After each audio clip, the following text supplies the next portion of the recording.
Did we almost get Season 3 of G.I. Joe, A Real American Hero? Let's explore the history between Sunbow and the G.I. Joe license.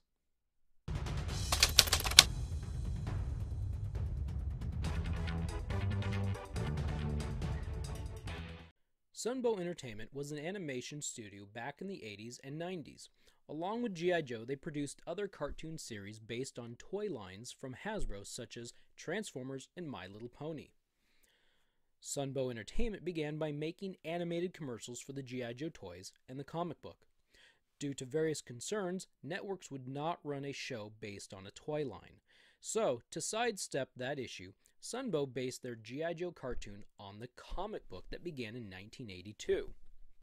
In 1983, Sunbow Entertainment debuted a new cartoon series called G.I. Joe, A Real American Hero.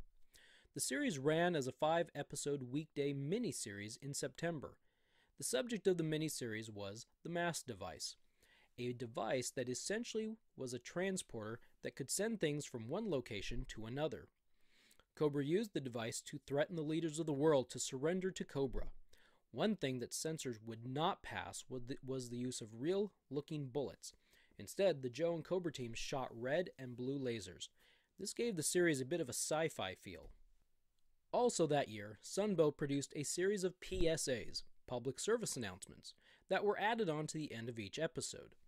Each PSA featured a Joe character helping kids to learn a valuable life lesson, such as how to tread water, stay away from downed power lines, and you'll never learn if you don't try.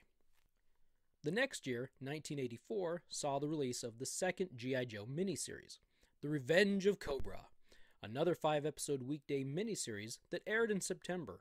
This miniseries took the Joe team around the world to stop Cobra from collecting the broken pieces of Destro's Weather Dominator. Finally, in the fall of 1985, G.I. Joe became an ongoing cartoon series that aired 5 days a week. The show began with a 5-part series with the G.I. Joe team yet again chasing Cobra around the world. The goal? To stop Cobra from activating the Pyramid of Darkness and ruling the world. After those 5 episodes, 50 more episodes aired until the conclusion of the first season. This season had a different tone from the miniseries. Many self-contained episodes and a few 2-part episodes were included. Many classic episodes are part of the first season, such as The Funhouse, 20 Questions, Synthoid Conspiracy, The Games Master, The Viper is Coming, Worlds Without End, and The Traitor.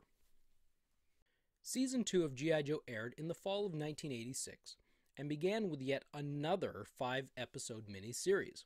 This time, Cobra was trekking the globe searching for the DNA of various historical bad guys to create Serpentor, the future Cobra Emperor. Following that 5-parter were 25 more episodes that completed Season 2. Season 2 introduced and focused on the new characters from the toy line of that year. Because those characters were the main focus, some of the older characters saw less time, and some of them didn't even speak at all. One notable character was Sergeant Slaughter. He was the first real-life person to become a G.I. Joe. Not only was he in the cartoon, but he also opened and closed the episodes as his real-life person. 1987 was a big year for the G.I. Joe cartoon, with the release of the first theatrical G.I. Joe movie, except the movie didn't end up being released theatrically. It was only screened at the San Diego Comic-Con. Due to low interest from the My Little Pony and Transformers movies, Sunbow could not find another distributor and ended up releasing the G.I. Joe movie direct-to-video. It would later be rebroadcast as a 5-part miniseries during reruns. The movie introduced new characters from the 1987 toy line. I was disappointed that they did not include Crazy Legs or Fast Draw.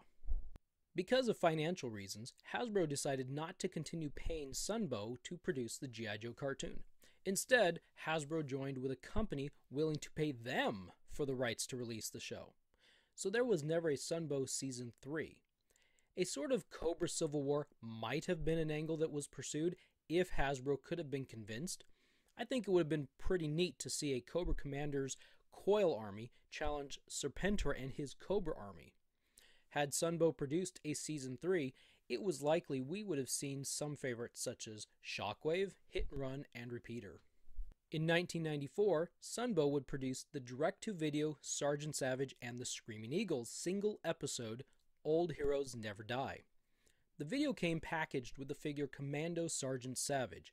The origin of Sergeant Savage, his team, the connection to a real American hero, and the Iron Army were all subjects of the episode. The next year, 1995, Sunbow produced yet another G.I. Joe series called G.I. Joe Xtreme. This time, a brand new G.I. Joe team faced off against a brand new enemy, the Forces of Scar. The first episode was a standard origin story bringing the characters together. The series episodes opened with a live-action sequence and then turned into an animated show. Throughout the first season, Iron Claw masqueraded as Count Von Rani, the benevolent leader of Khalistan. At the end of the season, the G.I. Joe team discovered who Iron Claw really was. Iron Claw quickly then assumed a new identity. 1996 was G.I. Joe Xtreme's second and final season. The G.I. Joe team was still fighting the Forces of Scar, and Iron Claw was still masquerading as someone else, but this time he was a person close to the G.I. Joe team. Sunbow redid some of the original PSAs, public service announcements, and added them to the end of the G.I. Joe Xtreme cartoon. This would be Sunbow's final season of G.I. Joe cartoons ever, as the company closed its doors in 2004. Thank you for watching. If you'd like to drop us a line, please do so in the comments section below. If you enjoyed this and want to be notified of future videos, hit the subscribe button and the bell notification icon next to it. I will see you next week on another episode of G.I. Joe Basic Training.